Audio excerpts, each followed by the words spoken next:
Hello everyone, welcome back to my channel. I am Susie by name. Good afternoon, it depends on the time you're watching, but I'm recording this video. It's afternoon time. So in today's video I would like to tell you things about my marriage, some of the truth about my marriage. I know some of you have been wondering, does this man really love you, and all that. And I will want you to kindly watch to the end so you can understand the story very well. Don't just jump into conclusion. Don't ask me like what happened, and all that. Kindly watch to the end to understand, for better understanding. Because you know what I'm saying, sometimes you post a video, some will not even watch it, even up to half, and before you know it, they'll just make comments, unrelated comments, that is something that is not even related to the content of the video. So if you have chosen to watch this video, kindly watch to the end. So if you were opportune to attend my interview with Goga, a Kenya YouTuber, Yoga with Goga, I showed you how I met my husband. I met him as an insurance agent, marketer, financial advisor. That was my position then. But the job is how you are able to get clients that to sign up, to fill form, and to also sign up, like to pay their first premium. A premium is the amount you pay for a particular insurance policy. Okay, so once a client make payment and is activated, you cannot earn commission from it. So it was not an easy job. So when I met my husband, I actually wrote a proposal to his where he's working. So the following time, I went there to make presentation. So I told you how, after my presentation to him, and he was like, wow, I'm a worker. Although that was not our first time that we met, okay? It was not our first time. That was like the third time. Yes, that was the third time, because the first time I came to submit the proposal to the office, to his office, and he passed through him. Then the second time I came to do a follow-up, and then the third time I came to market some of the insurance policies that we have to some of the staff before the final approval, where I can now get access to the whole staff in his office at his place of work. So after the whole thing, we met August 2020, after the lockdown. And mind you, during that lockdown, it was not easy with me financially, and by then I've just been able to get an accommodation, personal accommodation. So it was not easy for me at that time. So then when we met, after the presentation, that he showed interest in me, we set up a date, and I said, okay, let's just be friends and all that. So coming to April, May 2021, when I step it up, he decided to say, okay, I should take him to my parents. He wants to see them. Yes, so we did our first introduction, and after that, knowing my family and everything, so we did the second introduction, which is a major one. So from then they gave him lists of everything to do, but I said, I don't want wedding. So let it just be quiet. Even if you want to pay my dowry, bride price, you know, let's just be quietly. Yes, so that was what I thought then.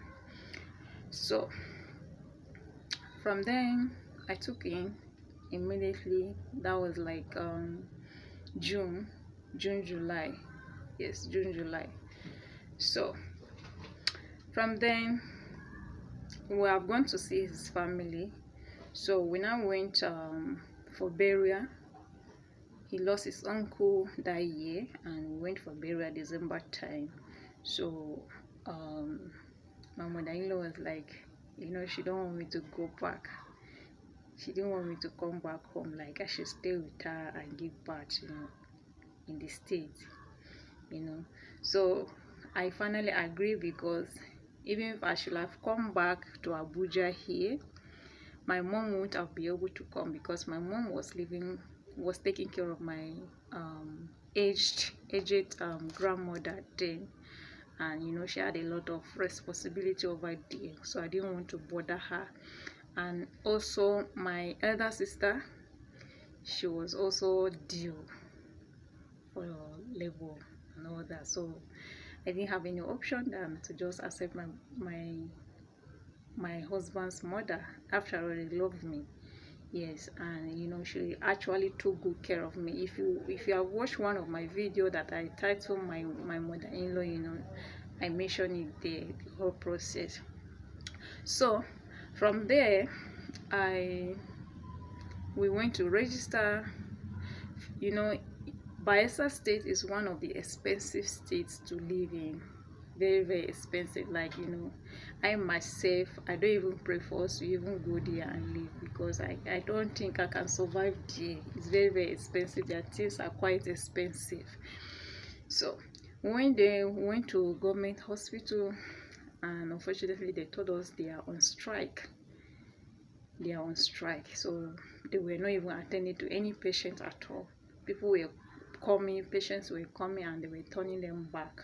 So we said, okay, with things like this, let's not even risk it. Let's not be that in times of complication or any issue, and then we'll come there, they will now start giving us excuses that they are on strike, they will not attend to me.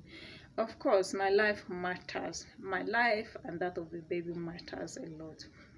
So he told me that okay, he would take me to a private hospital. So we went to a private hospital.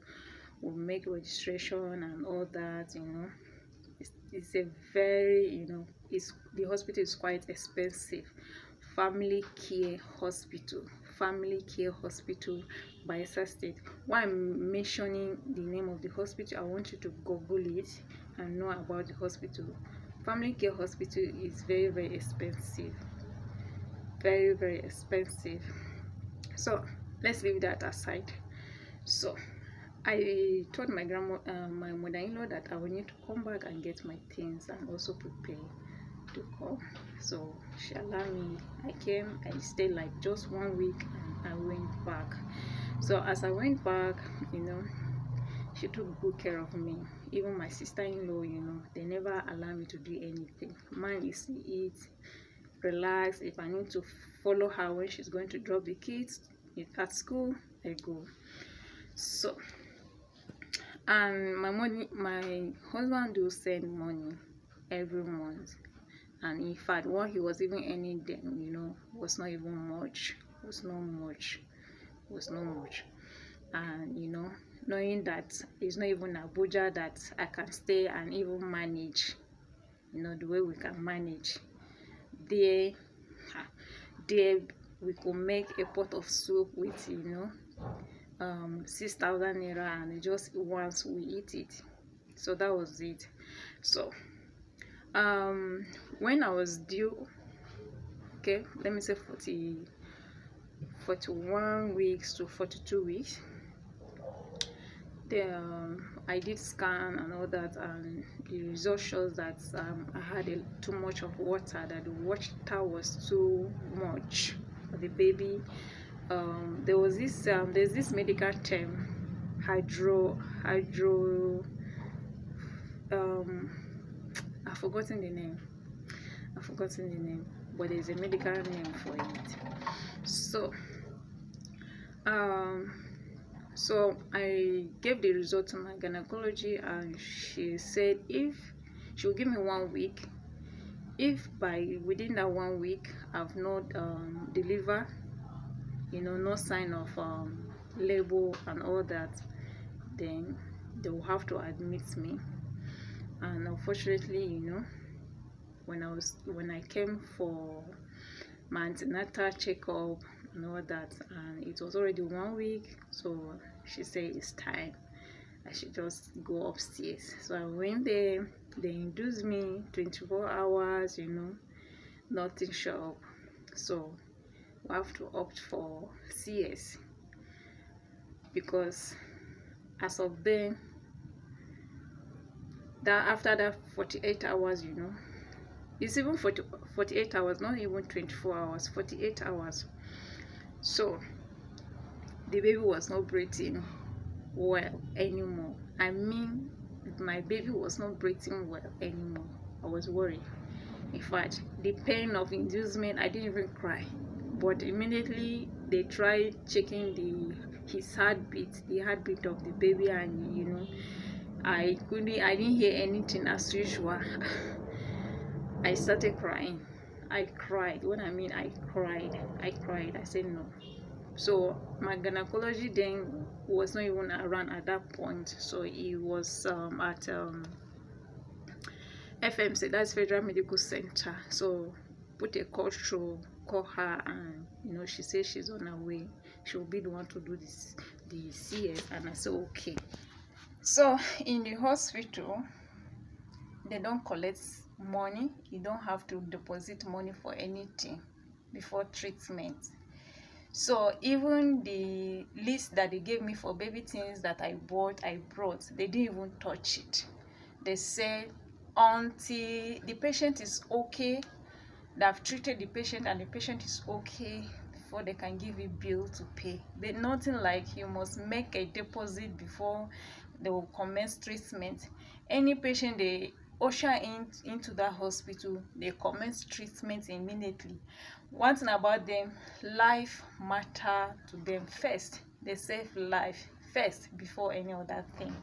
And it's the first of hospital that I've seen like that.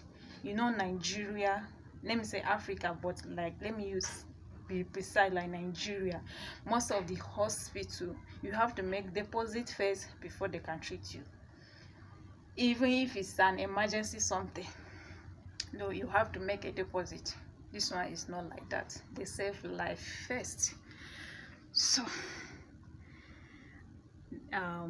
my gynecologist arrived, and they got me ready, took me to the theater, started the process, the CS process, and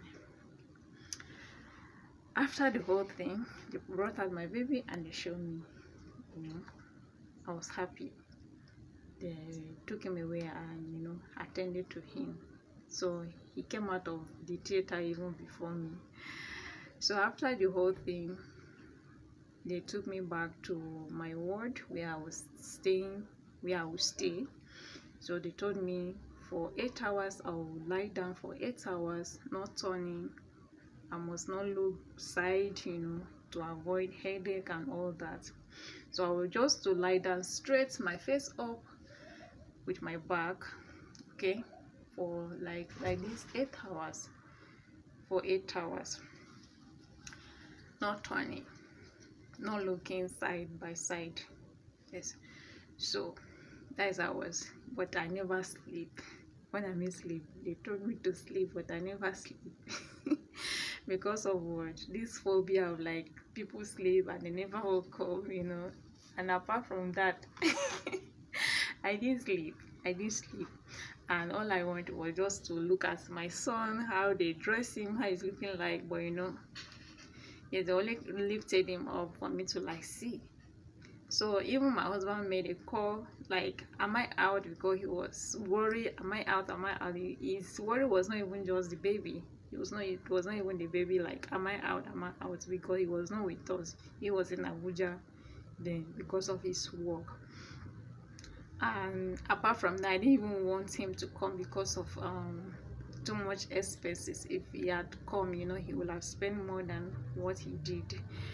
So after the whole treatment and all that, the bill that he brought for us, oh my goodness, it was more than $500,000 naira by day.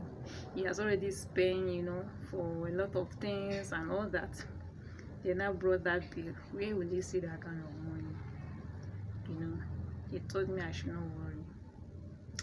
He went and he talked to his friends in the office, and they stood for him. He collected a loan. Yes, he had to collect a loan, because I've seen issues that a woman is in labor and the husband will disappear because no money to pay, you know, and all that. And sometimes you even make deposit before treating the woman, and the woman end up dying, because it happened early this month. The woman ended up dying. In fact, this one said the husband refused to sign. The husband refused to sign that the woman should give birth naturally, and the woman ended up dying. So, but this one, you know, since my husband was not around, I signed the papers myself. And apart from that, my mother-in-law was there to sign for me. In fact, my sister-in-laws, all of them, they were there. They were with me in the hospital. They were ready to sign for me. Why didn't the husband sign? Because of the bill. Because of the bill and all that. So my husband ended up collecting loan. When I mean loan, and then to get a quick loan, you know, the interest was so high. But as of then, it didn't matter to him, because my life was more important to him. My life was more important to him. So he said he doesn't mind as long as he can access the money quickly. No problem. All we want is good health. It's good health and life. So he ended up getting the money and settled it. And when they were to discharge us from the hospital the very day, and we left that very day after 3 days, because I was to be under their check. They had to like monitor me because of the inducements process that I went through, to make sure there's no infection at all. So went back home and everything, you know, house expenses, even those my sister-in-laws, you know, the husband, all of them, they were very supportive. This one will bring this one will bring that, you know, to make sure that I'm okay, that, you know, they took good care of me.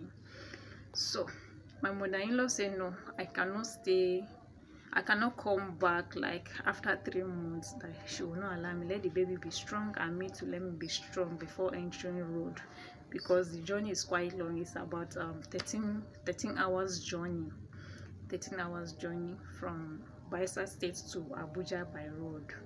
Okay, so I had to stay like for 6 months. The baby was up to 6 months before I came back. So when I came back, you know, my husband has been paying debt and all that. So when I came back, we are managing. We managed. That was in 2022.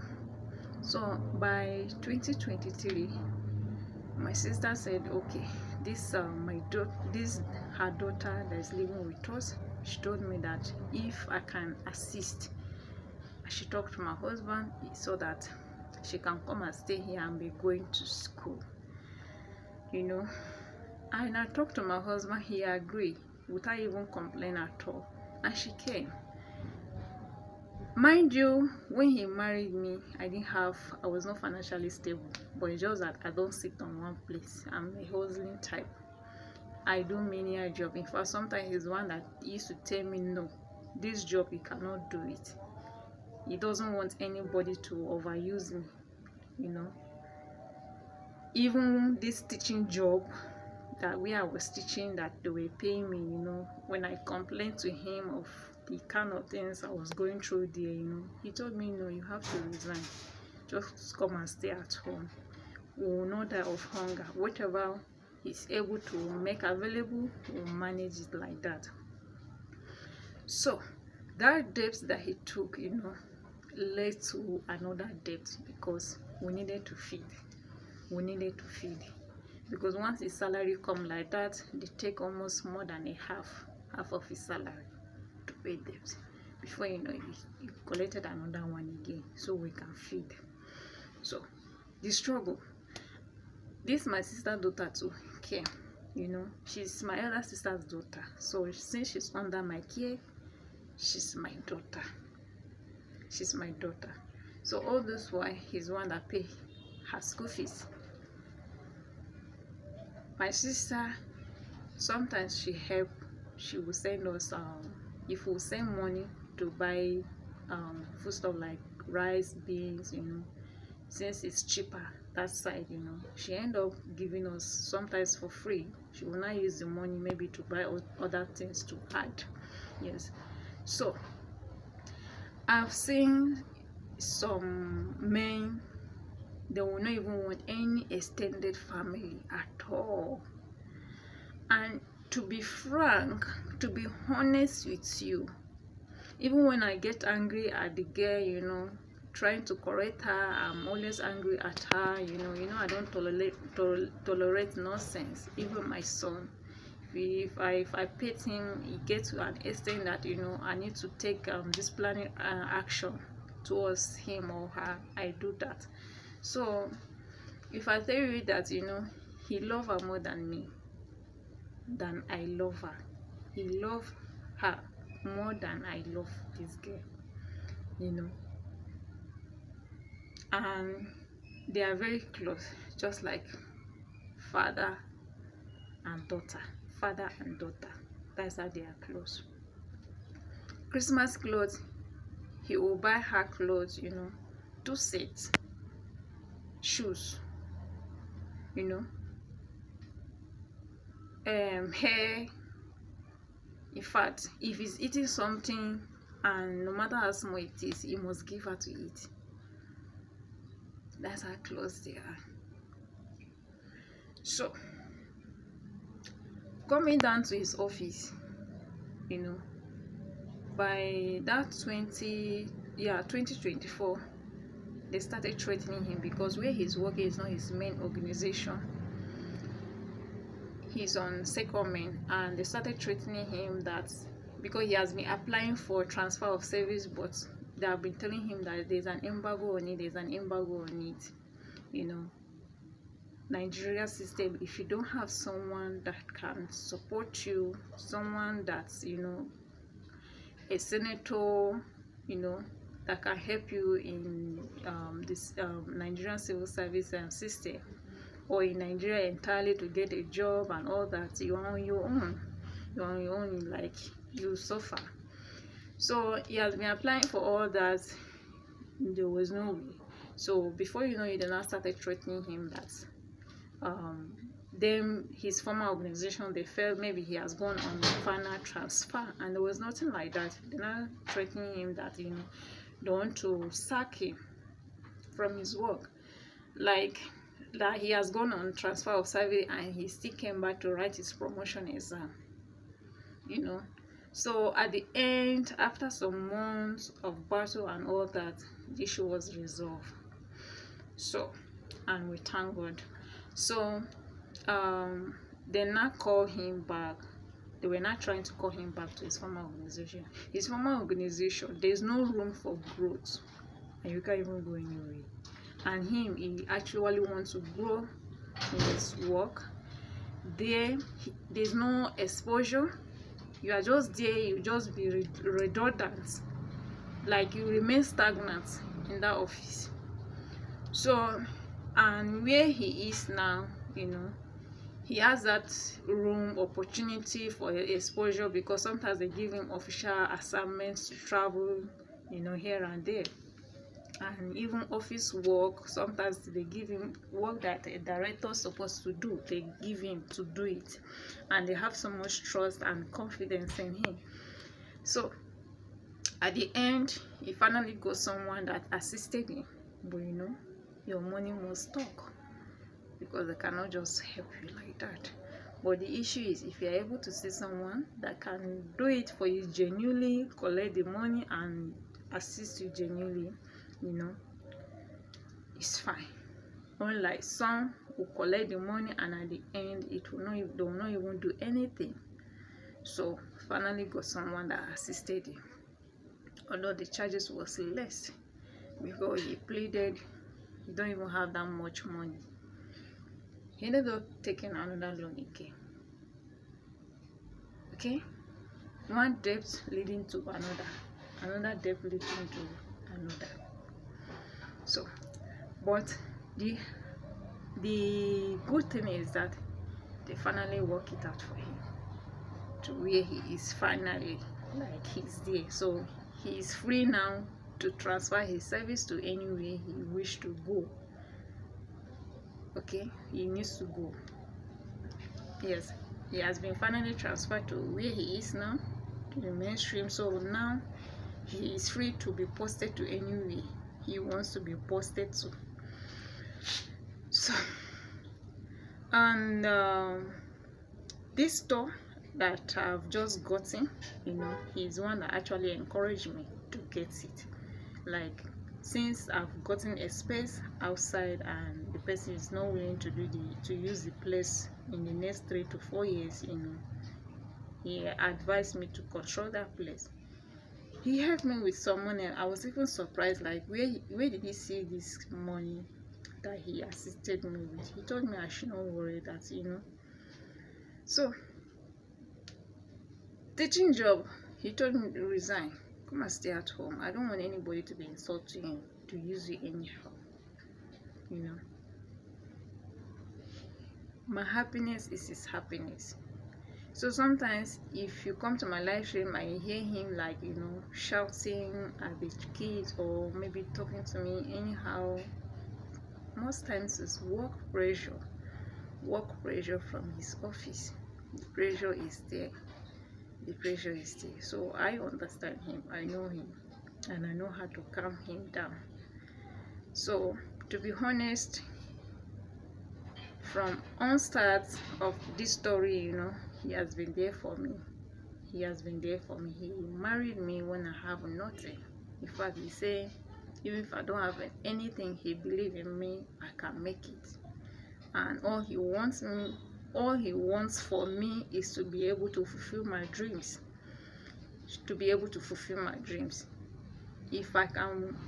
If he can help me, you know, to fulfill my dreams, like under his roof, you know, it will be his most happiest moments. Yes. So the issue of you have not given birth again, you know, after your son is 3 years, this and that, a lot of people talking here and there, why don't you want to give birth again here and there? He told me no, I need to be okay, and he needs to be financially stable, because in case of emergency and all that, you should be able to sort out money and pay for hospital bill, because life matters. So someone out there will not like, you don't need, this man does not deserve you, are too good for him, you know, you need someone that can give you a car and all that. No. I have lived in a place of luxury, and you know, luxury does not mean anything to me. Luxury does not mean anything to me. I prefer my happiness to luxury where I will be caged. That's why he gives me opportunity to do anything that makes me happy. He gives me the opportunity to do anything that will make me happy. So mine is, I'll tell him the ideas I have, and he will advise me. That's what he has been doing for me. So let me stop here so that the video will not be too long. So from my story, you should be able to draw at conclusion whether this man really loved me or not. So thank you so much. Don't forget to like the video. See you in my next one. One love.